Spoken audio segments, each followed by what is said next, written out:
What up, B Squad? It is your boy JB, and I am here today, you guys, with the season finales. Well, the season finale of Love at the Lockup. It was 2 hours split into two different episodes. Thank God it ain't that I got to talk about one episode in one setting. Now, this is season 5, episode 11, and this episode is titled The Reckoning, you guys. Now, before we go ahead and get into this episode review, if you guys are watching this video or any other video on the channel and you guys aren't subscribed yet, then I need you guys to do me a solid favor and stop taking me out on this date and having me pay for it at the end of it. You guys know the routine. You can do me that favor by liking the video, subscribing to the channel, turning on your post notifications, and sharing the video, you guys. And with that out of the way, without further ado, let's go ahead and discuss Love After Lockup, shall we? All right, you guys, so I'm going to get the people out of the way that I don't really particularly care to discuss. And first on that list is going to be Britney and Andy. For the love of all that is good and holy, please do not ever bring these two back again. I don't ever want to see them again. I don't like seeing them. I hated seeing them in this particular episode. It really kind of pissed me off looking at them. I was like, what the fuck? I was just like, why are these two on my television screen at this current time? Now, Britney was lying her ass off. So she let us know that she actually, in fact, went in. So when she left the last time we saw her, when she called her mom to come pick her up, she did in fact use. And no shock, I'm gonna keep it real with you guys. I wasn't shocked at all that Britney went back and used. Wasn't shocked at all. The thing that I want for Britney to stop doing is trying to sit here and blame other people for you using. Ma'am, take some accountability for your own actions. And we all have choices in this life, and you choose to be a drug addict. So don't sit there and try to blame Andy. As much as I don't like him, I don't like you either. So yeah, we're not gonna sit here and try to blame Andy. So then we see as so they're letting us know that they're texting back and forth. I'm like, for what? Like, I was like, girl, you trying to get the last of that little bit of money that he promised to you. Once again, as I stated, please, for the love of all that is good and holy, keep these two off of my TV screen. I don't want to see any follow-ups with them. I don't give a damn. I don't give a rat's ass about these two. I don't like them, and I want them both off of my screen. So then we see Britney in this episode, and she is meeting up with her friend. And this friend that she's meeting up with, they both went to prison together, and they both have used. I was like, well, girl, what the fuck you meeting up with her for? That make me think that you want to go and, do some drugs with her. So she's out buying a care package for Gracie, who's in college. Okay, girl, I really don't give a damn. She also told us that she was doing, she had to go take a drug test because, she wants to be clean. Her kids to know that she's clean. I don't give a damn. Andy was with his kids out fishing. I don't give a damn. Let's pause here and move forward, you guys. Next up in couples that I don't 100% care about, Melissa and Louis.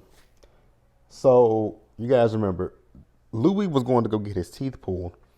Now, when Louis went to that dentist's office to get his teeth pulled, did you guys notice in the background they had his x-ray on the screen?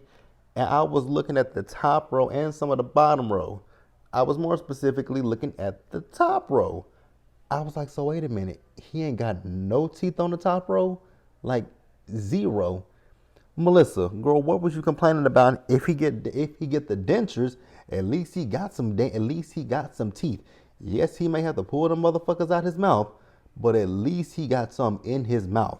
Because currently, from what I'm looking at with this x-ray, he ain't got shit in his fucking mouth. Like, not a goddamn thing. But it is what it is, right? So they took the teeth out, and when they put them dentures in, I hollered. I didn't mean to laugh, but I laughed. Because them dentures were, even Louis had to say, these are some big-ass dentures. I was like, them are some big-ass dentures. Very huge. Like, super duper huge, right? And so Louis left the dentist office and he wanted to call up Melissa, right? When he called Melissa, this fool laughed in his face. I was like, well, damn, that kind of, I mean, if that man had low self esteem, you just trampled it all the way down to the gates of hell. Because, Jesus, girl, did you have to laugh in his face? So he asked her what's going on with her, and she told him it's none of his business. I was like, Louis, hang up that phone. This woman means you know well, you guys know how I feel about Melissa. And the crazy part is we're going to have to continue to see Melissa on Life After Lockup, which premieres next Friday night. Why am I looking at Melissa again? I don't care. Let's pause here and move forward, you guys.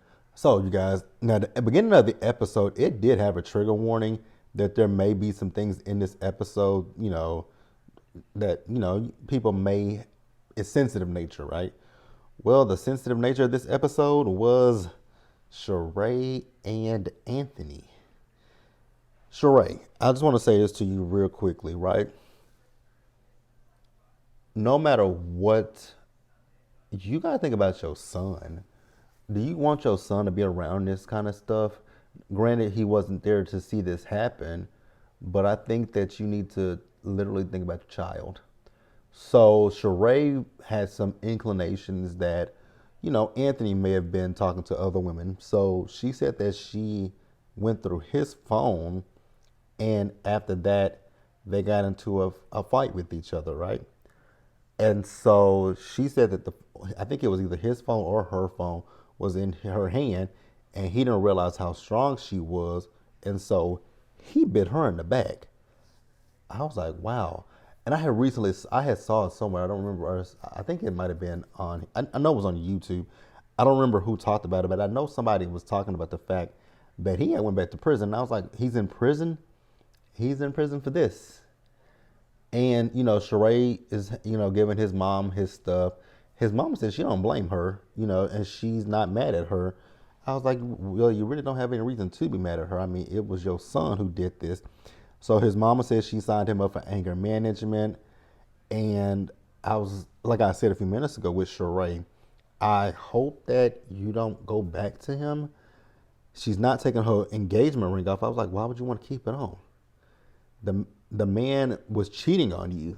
He proposed to you, but then he was still talking to other women. So, I don't know.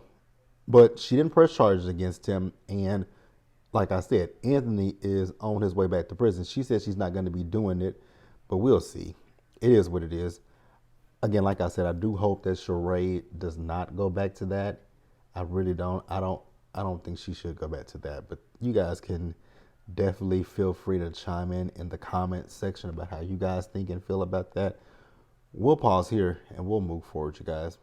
All right, you guys. So next up, Britney and Key-Rock. The one thing that I am kind of over when it comes to Britney and Key-Rock is Britney. Like, I like Britney, but I do think that Britney does a little bit too much for me personally, right? And we pick up where we last left off with them, her talking about them having a kid, right? I get her sentiments that technically they're a same-sex couple, right? Although Key-Rock has transitioned from woman to male, Key-Rock still has internal organs that are female. And, they have to, I get the whole notion of wanting to know your options when it comes to having kids. The thing with Britney and Key-Rock is, and I know I can say they're very young, right? Which they are. They're 22 and 25. I think that they're way too young to want to have kids, especially with the fact that they both just recently got out of prison. I think that they should take a little bit of time, get to know who they are before having children. And, there's not just one way to have children. You can go through so many different routes. You can do in vitro, you can do IVF, you can do surrogacy, you can do adoption, you can do foster care, you can do so many different ways I feel like Britney is more so specifically hung up on having biological children. I think that that's what it is. And like I said, I understand her sentiment. I get it. You know, I get it. You want children, and that's not a problem.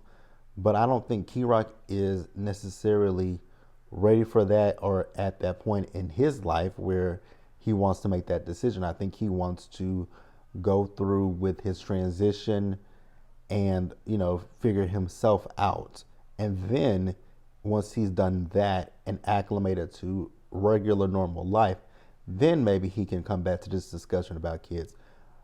But I just don't understand what the rush is, right? I really don't understand what the rush is. It's not like, technically, we're all on borrowed time, right? We don't know the day, the time, or the hour when we'll be called home. So that I will say, but y'all are 25 years old. At this point, I don't see y'all having any medical issues unless something freak happens, like, car accident, fire, hail, a fire, a freak, freak accidents and stuff like that. I don't see anything. Y'all look very virile and healthy. So I just don't understand what the rush is for children. And like I said, I think I know what the rush is for Britney. I think the rush for Britney is the fact that with her family, I don't think she felt the love from her family. So she's looking for that from a child who would give her the unconditional love, right? I think that that's what Britney is searching for. Because Rock says he still wants to get married to her. And I was like, well, can't that just suffice for now? I don't know. But let me know what you guys think in the comment section below, you guys. And we shall pause here and move forward, you guys. All right, you guys. So next up, let's talk about Chelsea and Mikey. Now, what I will say in this episode right here, it was a whole lot of Chelsea and Mikey. Now, we do see Mikey. He is going to Ohio to see Chelsea, right? I don't know how I would feel in this situation. It's a very sticky situation to be in. I was gonna say precarious, but I don't know if that's necessarily the word that I would want to use. But it's a very interesting situation to be in because here's the thing: he has a daughter, and Chelsea has kids as well. So how do you? The thing for me with him is he was in prison for 4 years of his life, and so he wasn't there for his daughter. So now you get out of prison and you're potentially moving to a different state that your daughter doesn't live in. And, me personally, I don't know if I can necessarily do that or would do that. I would want to spend as much time with my child and show my child that I can be a stable person in his or her life, because they haven't known stability from me in forever. So I would want to prove that to my child. But he's gonna do what's best for him ultimately. So he did make it to Chelsea's place, and Chelsea, that house. It was dilapidated. It looked like, I ain't gonna say it looked like it should be condemned, but god dang. Was this like a old abandoned house at one point? Because it looks so ran down and raggedy, but that ain't got nothing to do with me. That's her place. If she like it, I love it. So Chelsea wants for Mikey to be able to get along with her kids. And when her kids came in there, especially her older two kids, her daughter looks just like her. Even her son looks like her. Now, Chelsea, I got a question for you, sis. Because your daughter said that they have had plenty of men around them who treated them like shit. And I was just wondering, Chelsea, how many men have you had around your kids? Like, it could not be me. It could not, and it would not be me. I wouldn't want a lot of people. I wouldn't be traipsing a lot of men or women around my kids if I had kids. I just wouldn't do that. I just wouldn't do that at all. But it is what it is. Then the cops pulled up to their house. So we found out that Chelsea's son has a run-in with the cops. And Mikey basically told him, like, you need to think about things before you do them. I'm like, good advice, Mikey. So Chelsea's best friend also came over, and she was talking to Mikey. And, she was telling Mikey how, hey, when Chelsea told me about your stroke, I thought it was bullshit. He said, yes, she told me. And so she says, "Are your intentions pure with my friend?" And he said, "Yes, my intentions are pure with her." So then Chelsea was telling her best friend about, the situation with Mikey asking about the money, and she doesn't necessarily understand why he's asking where her money comes from. And I'm like, the man just got out of prison. You don't understand. I mean, I get that you know that you have money coming in legally, but he did just get out of prison. And you do have a son that's dealing with petty theft. So, you know, I ain't saying nothing illegal's happening, but something I would just want to know, right? So Mikey did set up a date for them to go horseback riding, but her kids were sick, and then so they decided to go on the date. And as they were on their way to the date, she got a text message from her son's attorney that they were supposed to be in court, and she was flipping out. So the son has a petty theft case. That is where this episode ended with that. So we'll pick up with it in the next episode. But let's pause here and move forward and wrap up the episode, you guys. All right, you guys. So the episode, it didn't end here, but I'm ending this here. Joy and Red. Joy know me. I wonder how you feel watching this shit back, cause you look stupid as the fuck, girl. Now, Red has been calling Joy, right? And he feels like she's just upset with him because of him leaving, the place the night before. I was like, I think it's a lot more than you just leaving. She didn't know where you were, sir, and you weren't answering your phone. Now, the producers asked her, "Are you going to tell her about you sleeping with Julie?" He said he ain't going to tell her right now. Then he sat there and said that the sex with Julie wasn't that good. I was like, oh, so you banged her one time and that's it. I was just like, oh my God. With Red, I was able to see through Red. Red is using Joy Nomi, and she is such a fool to not see it. The man is using you, girl. That man is flat out using you. And so I don't know what he's using her for, but he's using her. I feel like it could be whatever little money she got and the sex. Other than that, Joy Nomi, ma'am, you can play it. Do I give a fuck? Not at all. Joy Nomi. Why the hell were you crying over him? I was like, oh my God, you dumb. I just really want to just reach for that TV screen and just slap the fuck out of her. I really wanted to slap the hell out of her. And then we got to look at her in Life After Lockup is what's bothering the hell out of me. Because I just think Joy Nomi is stupid. I think she's dumb. I know that's not the nicest thing to say, but yeah, baby girl is just not bright at all. That's the episode. I want you guys to tell me what you thought about it down in the comment section below. And we are going to end here, and we're going to go ahead and talk about episode 12. So if you guys what is my closing? Be sure to like the video, you guys. Subscribe to the channel, turn on your post notifications, and also share the video, you guys. And until the next time, please, you guys, stay safe, take care of yourselves. Be sure to wash your hands, be blessed, and I'll see you guys in the next video, which is episode 12, which is technically the real season finale of Love After Lockup season 5. Let's end it here, you guys.